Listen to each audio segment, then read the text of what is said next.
ಬೆಲೆಗೆ ಬೆಂಬಲ ಬೆಲೆ ನಿಗದಿ ಮಾಡಬೇಕು ಎಂದು ವಕೀಲರ ಸಂಘದ ವತಿಯಿಂದ ಪ್ರತಿಭಟನೆ. ಹೌದು ವೀಕ್ಷಕರೇ, ಬೆಳಗಾವಿ ಜಿಲ್ಲೆ ರಾಮದುರ್ಗ ಪಟ್ಟಣದಲ್ಲಿ ಇಂದು ನ್ಯಾಯವಾದಿಗಳ ಸಂಘದ ಎಲ್ಲ ಸದಸ್ಯರು ಕೂಡಿಕೊಂಡು ಬೈಕ್ ರ್ಯಾಲಿ ಮುಖಾಂತರ ತಾಲೂಕಿನ ಮಿನಿ ವಿಧಾನಸಭೆ ಮುಂಭಾಗದಲ್ಲಿ ರೈತರ ಕಬ್ಬಿಗೆ ಒಳ್ಳೆಯ ಬೆಲೆ ನೀಡಬೇಕು ಎಂದು ಘೋಷಣೆ ಕೂಗುತ್ತಾ ಪ್ರತಿಭಟನೆ ನಡೆಸಿ ಮಾನ್ಯ ತಹಸೀಲ್ದಾರ್ ಅವರ ಮೂಲಕ ಶ್ರೀ ತಾವರ್ಚಂದ್ ಗೆಹ್ಲೋಟ್ ಘನವೆತ್ತ ರಾಜ್ಯಪಾಲರು, ಕರ್ನಾಟಕ ಸರ್ಕಾರ, ಬೆಂಗಳೂರು ಇವರಿಗೆ ಮನವಿ ಸಲ್ಲಿಸಲಾಯಿತು. ಹಲವಾರು ದಿನಗಳಿಂದ ರಾಜ್ಯದ ಕಬ್ಬು ಬೆಳೆಗಾರರಿಗೆ ವೈಜ್ಞಾನಿಕವಾದ ಬೆಲೆ ನಿಗದಿಯಾಗದೆ ರೈತರು ಮತ್ತು ರೈತ ಕುಟುಂಬಗಳು, ಕಾರ್ಖಾನೆ ಮಾಲೀಕರು ಮತ್ತು ಸರ್ಕಾರದಿಂದ ತುಂಬಾ ತೊಂದರೆಯನ್ನ ಮತ್ತು ನಷ್ಟವನ್ನು ಅನುಭವಿಸುತ್ತಾ ಬಂದಿರುತ್ತಾರೆ. ಇದೇ ರೀತಿ ಕಾರ್ಖಾನೆ ಮಾಲೀಕರಾಗಲಿ ಅಥವಾ ಸರ್ಕಾರವಾಗಲಿ ರೈತರ ಬೆಳೆಗಳಿಗೆ ಸೂಕ್ತ ವೈಜ್ಞಾನಿಕ ಬೆಲೆಯನ್ನ ನಿಗದಿಪಡಿಸದೇ ಇದ್ದಲ್ಲಿ ರೈತರು ಮತ್ತು ರೈತ ಕುಟುಂಬಗಳು ಆರ್ಥಿಕ ಸಂಕಷ್ಟವನ್ನು ಅನುಭವಿಸುತ್ತಾ ಅನ್ಯಾಯಕ್ಕೊಳಗಾಗುತ್ತಿರುವುದು ಈಗಾಗಲೇ ಸರ್ಕಾರಕ್ಕೆ ತಿಳಿದ ವಿಷಯವಾಗಿರುತ್ತದೆ. ಬೇರೆ ರಾಜ್ಯಗಳ ಕಬ್ಬು ಬೆಳೆಗಳ ಬೆಲೆಯನ್ನ ಪರಿಗಣಿಸಿ ತಾವು ಸರ್ಕಾರಿ ಕಾರ್ಖಾನೆ ಮಾಲೀಕರು ಹಾಗೂ ರೈತರ ಸಭೆ ನಿಗದಿಪಡಿಸಿ ರಾಜ್ಯದ ರೈತರ ಬೇಡಿಕೆಯಂತೆ ಕಬ್ಬಿನ ಬೆಲೆಗೆ ನ್ಯಾಯಯುತವಾದ ಬೆಂಬಲ ಬೆಲೆಯನ್ನ ನಿರ್ಧರಿಸಬೇಕು ಎಂದು ವಕೀಲ ಸಂಘದ ಅಧ್ಯಕ್ಷರು ಹಾಗೂ ಹಿರಿಯ ವಕೀಲರು ಕೂಡಿಕೊಂಡು ಮಾತನಾಡಿದರು. ಎಲ್ಲ ಸದಸ್ಯರು ನಾವು ರೈತರಿಗೆ ಬೆಂಬಲ ಕೋರಬೇಕು, ಅವರಿಗೆ ಮಾನಸಿಕವಾಗಿ ಮತ್ತು ಕಾನೂನಾತ್ಮಕವಾಗಿ ಯಾವ ರೀತಿ ಬೆಂಬಲ ಬೆಲೆ ಸಲುವಾಗಿ ಹೋರಾಟ ಮಾಡಬೇಕು ಅನ್ನೋದ್ರ ಬಗ್ಗೆ ಸರ್ವಾನುಮತದಿಂದ ಎಲ್ಲರೂ ಚರ್ಚಿಸಿ ಒಂದು ತೀರ್ಮಾನ ತಗೊಂಡು ಇವತ್ತು ಅವರಿಗೆ ಪಾದಯಾತ್ರೆ ಮುಖಾಂತರ ತಹಸೀಲ್ದಾರ್ ಕಚೇರಿಗೆ ಬಂದು ಅಲ್ಲಿ ತಹಸೀಲ್ದಾರ್ಗೆ ರಾಜ್ಯಪಾಲರಿಗೆ ಮನವಿ ಸಲ್ಲಿಸಬೇಕು. ತಹಸೀಲ್ದಾರ್ ಮೂಲಕ ಅನ್ನೋ ವಿಚಾರದಿಂದ ತೀರ್ಮಾನ ಮಾಡಿಕೊಂಡು ನಾವು ಕಚೇರಿಗಳ ಕಲಾಪಗಳಿಂದ ದೂರ ಉಳಿದು ರೈತರಿಗೆ ಅನ್ಯಾಯ ಆಗದ ರೀತಿಯಿಂದ ನಾವು ಅವ್ರ ಜೊತೆಗೆ ಇದ್ದೀವಿ ಅಂತ ತಿಳ್ಕೊಂಡು ತೋರಿಸ್ಬೇಕು ಅನ್ನೋ ಉದ್ದೇಶದಿಂದ ಅವ್ರಿಗೆ ಮತ್ತು ಅವರಿಗೆ ಮಾನಸಿಕವಾಗಿ ಮತ್ತು ಕಾನೂನಾತ್ಮಕವಾಗಿ ಹೋರಾಟ ಮಾಡಬೇಕು ಅನ್ನೋ ಉದ್ದೇಶದಿಂದ ಇವತ್ತು ನಾವು ಇಲ್ಲಿ ಬಂದಿದ್ದೀವಿ. ಮುಖ್ಯವಾಗಿ ಈ ಕಬ್ಬಿನ ಬಗ್ಗೆ ಮಾತಾಡಬೇಕಂದ್ರೆ ಕಬ್ಬು ಬೆಳೆ 3,500 ರೂಪಾಯಿ ನಮ್ಮ ರಾಜ್ಯದ ರೈತರು ಕೇಳ್ತಾ ಇದ್ದಾರೆ. ಬೇರೆ ಬೇರೆ ರಾಜ್ಯಗಳಲ್ಲಿ ಇಲ್ಲೇ ಪಕ್ಕದ ಮಹಾರಾಷ್ಟ್ರ ರಾಜ್ಯದಲ್ಲಿ ಅಥವಾ ಗುಜರಾತ್ ಆಗಲಿ ಅಥವಾ ಆಂಧ್ರ ಪ್ರದೇಶ ಆಗಲಿ ಅಲ್ಲಿ ಕಬ್ಬಿನ ಬೆಲೆ ಏನಿದೆ ಅಥವಾ ಕಬ್ಬಿಗೆ ರೈತರಿಗೆ ಬೆಲೆ ಏನು ಸೂಕ್ತ ಬೆಲೆ ಏನು ತೀರ್ಮಾನ ಏನು ಕೈಗೊಂಡಿದ್ದಾರೆ ಅಲ್ಲಿ ಸರ್ಕಾರಗಳು ಅನ್ನೋದನ್ನು ಸಹಿತವಾಗಿ ನಮ್ಮ ರಾಜ್ಯ ಸರ್ಕಾರ ಅದನ್ನು ಗಮನಿಸ್ತಾ ಇಲ್ಲ. ಕೇವಲ 3,200 ಕೊಡ್ತೀವಿ, 3,000 ಕೊಡ್ತೀವಿ ಅಂತ ಪ್ರತಿ ಸಲ ಕಬ್ಬು ಕಟಾವಿಗೆ ಬಂದ ಸಂದರ್ಭದೊಳಗೆ ಫ್ಯಾಕ್ಟ್ರಿ ಪ್ರಾರಂಭ ಮಾಡೋ ಸಂದರ್ಭದೊಳಗೆ ರೈತರಿಗೆ ಅನ್ಯಾಯ ಮಾಡ್ತಾ ಬಂದಿದ್ದಾರೆ. ಈ ದೃಷ್ಟಿಯಿಂದ ಈಗ ರೈತರು ಒಂದು ಟನ್ ಕಬ್ಬನ್ನು ಕೊಟ್ಟರೆ ಅವ್ರಿಗೆ ನಮಗೆ ಲಾಭ ಇಲ್ಲ ಅನ್ನೋ ದೃಷ್ಟಿಯಿಂದ ರೈತರು ಏನು ಕಾರ್ಖಾನೆಗಳ ಮಾಲೀಕರು ಮಾತಾಡ್ತಾ ಬಂದಿದ್ದಾರೆ. ನಿಜವಾಗಲೂ ಅದರಿಂದ ಬೈ ಪ್ರಾಡಕ್ಟ್ ಏನಾಗ್ತಾ ಇದೆ, ಅದಕ್ಕೆ ಏನು ಉತ್ಪನ್ನ ಬರ್ತಾ ಇದೆ, ಅದರಿಂದ ಎಥನಾಲ್ ಉತ್ಪನ್ನ ಏನು, ಅದರಿಂದ ಬಯೋಗ್ಯಾಸ್ ಉತ್ಪನ್ನ ಏನು ಅಥವಾ ವಿದ್ಯುತ್ ಶಕ್ತಿ ಉತ್ಪನ್ನದೇನು, ಅದನ್ನು ಯಾರೂ ಗಣನೆಗೆ ತಗೋತಾ ಇಲ್ಲ. ರೈತರಿಗೆ ಕೇವಲ ಅನ್ನದಾತ ಅಂತ ಪೂಜೆ ಭಾವನೆಯನ್ನು ತೋರಿಸೋದು, ಅವ್ರಿಗೆ ಗೌರವ ಕೊಡ್ತೀವಿ ಅಂತ ತಿಳ್ಕೊಂಡು ಬರೀ ಕಚೇರಿ ಒಳಗೆ ಕೂತ್ಕೊಂಡು ರೈತರಿಗೆ ಗೌರವ ತೋರಿಸೋದನ್ನು ಮಾತ್ರ ಮಾಡ್ತಾ ಬಂದಿದ್ದಾರೆ. ಇದನ್ನು ನಾವು ಮನಗಂಡು ನಾವು ರೈತರ ಮಕ್ಕಳೇ, ಯಾಕಂದ್ರೆ ಇಲ್ಲಿ ವಕೀಲರಾಗಿವೆ ಅಂದ್ರೆ ನಾವೇನು ದೊಡ್ಡ AC ರೂಮ್ನಾಗಿಂದ ಬಂದು ವಕೀಲರಾಗಿಲ್ಲ, ನಾವು ಎಲ್ಲ ರೈತ ಕುಟುಂಬದೊಳಗೆ ಬೆಳೆದು ರೈತರು ಕಷ್ಟ ನಷ್ಟ ಏನು ಅನ್ನೋದು ನಮಗೆ ಗುರ್ತದೆ. ಈ ದೃಷ್ಟಿಯಿಂದ ಹಂಗಾರೆ ನಾವು ರೈತರಿಗೆ ಬೆಂಬಲ ಘೋಷಿಸಬೇಕು ಅನ್ನೋ ಉದ್ದೇಶದಿಂದ ಬಂದಿವಿ. ಈಗ 3,500 ರೂಪಾಯಿ ರೈತರು ಕೇಳ್ತಾ ಇರೋದೇನು ದೊಡ್ಡದಲ್ಲ, ಯಾಕಂದ್ರೆ ಪಕ್ಕದ ರಾಜ್ಯದೊಳಗೆ 4,000 ಕೊಡ್ತಾ ಇದ್ದಾರೆ ಮಹಾರಾಷ್ಟ್ರದೊಳಗೆ. ಅವ್ರಿಗೆ ಯಾವ ರೀತಿ ಮತ್ತು ಅಲ್ಲಿ ಫ್ಯಾಕ್ಟ್ರಿ ಯಾವ ರೀತಿ ನಡೀತಾ ಇದೆ ಅನ್ನೋದು ಸಹಿತವಾಗಿ ನಮ್ಮ ರಾಜ್ಯ ಸರ್ಕಾರ ಅದನ್ನು ಗಮನಿಸಬೇಕಾಗ್ತದೆ. ಆಮೇಲೆ 4,000 ರೂಪಾಯಿ ಕೊಟ್ಟರು ರೈತರಿಗೆ ಇದು ಪೂರೈಸುವುದಿಲ್ಲ, ಯಾಕಂದ್ರೆ ಒಂದು ವರ್ಷದ ಬೆಳೆ ಇದು. ಬೆಳೆ ಒಂದು ವರ್ಷದ ಪೂರ ಒಂದು ವರ್ಷ ರೈತರು ಅದನ್ನು ಕಷ್ಟಪಟ್ಟು ಬೆಳೆಸಿರ್ತಾರೆ.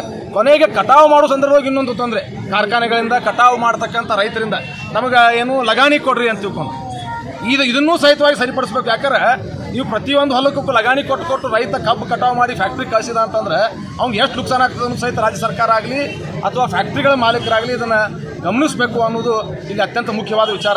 ಈಗ ನಮ್ಮ ರೈತರು ನಾವು ಅನ್ಯಾಯ ನಮ್ಮನ್ನು ನಾವು ಸುತ್ಕೋತಾ ಇದೀವಿ ರೈತರು. ಯಾಕಂದ್ರೆ ನಮ್ಮ ಹೊಲದೊಳಗೆ ಈಗ ನಾವು 2,000 ರೂಪಾಯಿ ಕೊಟ್ಟು ಲಗಾಣಿ ಕೊಟ್ಟು ಕಬ್ಬು ಕಟ್ಟಿಸ್ತೀವಿ.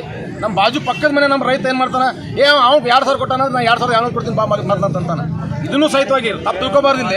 ನಾವು ರೈತರು ನಮ್ಮನ್ನು ನಾವು ಸುಟ್ಕೊಳ್ಳೋ ಬದಲಿ ನಾವು ರೈತರೆಲ್ಲ ಒಂದಾಗಿ ಲಗಾನಿ ಕೊಡೋದನ್ನ ನಮ್ಮ ಕಬ್ಬು ಫ್ಯಾಕ್ಟ್ರಿ ಹೋಗಬೇಕು, ನಮಗೆ 3,500ಕ್ಕಿಂತ ಹೆಚ್ಚಿನ ಬೆಂಬಲ ಬೆಲೆ ಸಿಗಬೇಕು ಅನ್ನೋದು ನಮ್ಮ ಮುಖ್ಯ ಹೋರಾಟ ಅದ.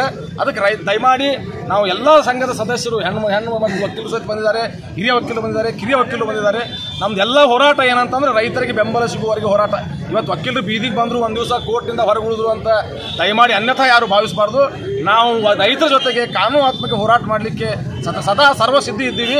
ಅವ್ರ ರೈತರಿಗೆ ಏನೋ ತೊಂದರೆ ಆದರೂ ಸಹಿತವಾಗಿ ನಾವು ವಕೀಲರೆಲ್ಲನೂ ಸ್ಪಂದಿಸ್ತೀವಿ ಅಂತ ತಿಳ್ಕೊಂಡು ನಮ್ಮ ಸಂಘದ ವತಿಯಿಂದ ಇವತ್ತು ನಾ ಇಲ್ಲಿ ಮಾತು ಕೊಡ್ಲಿಕ್ಕೆ ಬಯಸ್ತೀನಿ.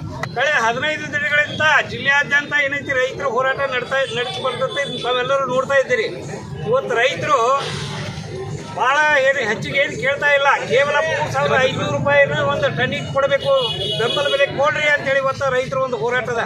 ಭಾಳ ಈ ಹೋರಾಟ ಭಾಳ ರೈತರ ಡಿಮಾಂಡ್ ಏನದ ಭಾಳ ನ್ಯಾಯೋಚಿತ ಅದ, ಜೆನ್ಯೂನ್ ಅದ.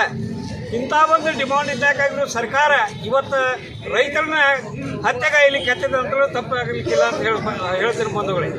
ಯಾಕಂದ್ರೆ 1 ಟನ್ ಕಬ್ಬು ಬೆಳಿಬೇಕಾದ್ರೆ ಎಷ್ಟು ತ್ರಾಸದ, 12ರಿಂದ 18 ತಿಂಗಳ ರೈತರು ಕಾಯ್ಬೇಕಾಗತ್ತೆ, ಅದನ್ನು ಬೆಳೆಸ್ಬೇಕಾಗತ್ತೆ. ಇವತ್ತು ಕೇವಲ ಪ್ರತಿ ಒಂದು ಸೀಸನ್ ಹಾರ್ವೆಸ್ಟಿಂಗ್ ಸೀಸನ್ಗೆ ಬಂದಾಗ ಈ ರೈತರಿಗೆ ಮತ್ತು ಫ್ಯಾಕ್ಟ್ರಿಯವರಿಗೆ ಒಂದು ಈ ಬಿಲ್ ಬಗ್ಗೆ ಒಂದು ಏನೈತಿ ತಗಾದೆ ಇದ್ದೇ ಇದೆ. ಅದಕ್ಕೆ ಈ ವರ್ಷಕ್ಕೆ ಕಳೆದ 15 ದಿನಗಳಿಂದ ಒಂದು ಹೋರಾಟ ನಡೆದಿರುತ್ತೆ ಜಿಲ್ಲೆಯಾದ್ಯಂತ. ಈ ಹೋರಾಟಕ್ಕೆ ಇವತ್ತು ರಾಜಕಾರಣಿಗಳಿರ್ಬೋದು, ಸರ್ಕಾರ ಇರ್ಬೋದು, ಅಧಿಕಾರಿಗಳಿರ್ಬೋದು ಕಿಂಚಿತ್ತೂ ದಾದ್ ಮಾಡ್ತಾ ಇಲ್ಲ. ಪ್ರತಿಯೊಬ್ಬರು ಅವರ ರೈತ ಮಕ್ಕಳು ಆಗಿದ್ರೆ ಇದನ್ನು ಈ ರೈತರ ಸಮಸ್ಯೆಗೆ ಸ್ಪಂದಿಸಬೇಕು, ರೈತರಿಗೆ ಯೋಗ್ಯ ಬೆಂಬಲ ಬೆಲೆ ಕೊಡಬೇಕು ಅಂಥೇಳಿ ಈ ತಮ್ಮ ಮುಖಾಂತರ ನಮ್ಮ ರಾಮದುರ್ಗ ನ್ಯಾಯವಾದಿಗಳ ಸಂಘದ ವತಿಯಿಂದ ಒತ್ತಾಯಿಸುತ್ತಿದ್ದೇನೆ. ಕಬ್ಬಿನ ಬೆಳೆಗೆ ಬೆಂಬಲ ಬೆಲೆ ನಿಗದಿ ಮಾಡಬೇಕು ಅನ್ನುವಂಥ ಏನು ಬೇಡಿಕೆ ಎಲ್ಲ ರೈತರದಿದೆ, ಏನು ಹೋರಾಟವನ್ನು ಸುಮಾರು 3-4 ದಿನಗಳಿಂದ ಮಾಡ್ತಿದ್ದಾರೆ.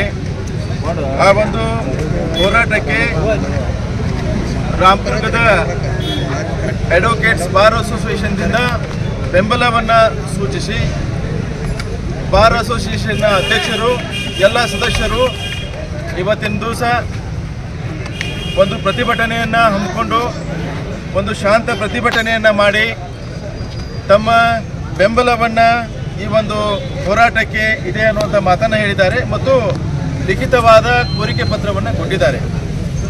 ಮಾನ್ಯ ಘನವೇತ ರಾಜ್ಯಪಾಲರು ಕರ್ನಾಟಕ ಸರ್ಕಾರ ಇವರ ಹೆಸರಿಗೆ ಲಿಖಿತ ಕೋರಿಕೆಯನ್ನು ಮನವಿ ಪತ್ರವನ್ನು ಸಲ್ಲಿಸಿದ್ದಾರೆ. ಈ ಮನವಿ ಪತ್ರವನ್ನು ಮಾನ್ಯ ಜಿಲ್ಲಾಧಿಕಾರಿಗಳ ಮುಖಾಂತರ ಸನ್ಮಾನ್ಯ ರಾಜ್ಯಪಾಲರ ಕಚೇರಿಗೆ ಮುಟ್ಟಿಸುವಂಥ ಕೆಲಸವನ್ನು ನಾನು ಮಾಡ್ತೀನಿ. ಬ್ಯೂರೋ ರಿಪೋರ್ಟ್ ಮಂಜುನಾಥ್ ಕಲಾದ್ಗಿ, ಭಾರತ ವೈಭವ news, Ramdurg. Thanks for watching. Read, discuss and debate with editor Dr. Yan Prashant Rao. Wanted reporters in print, digital and visual media for Bharat Vaibhav Daily Newspaper, BV News 5 Channel and BV Fast Web News from all the talukas of Karnataka, Goa and Maharashtra. If interested, send your resume to 9019229369.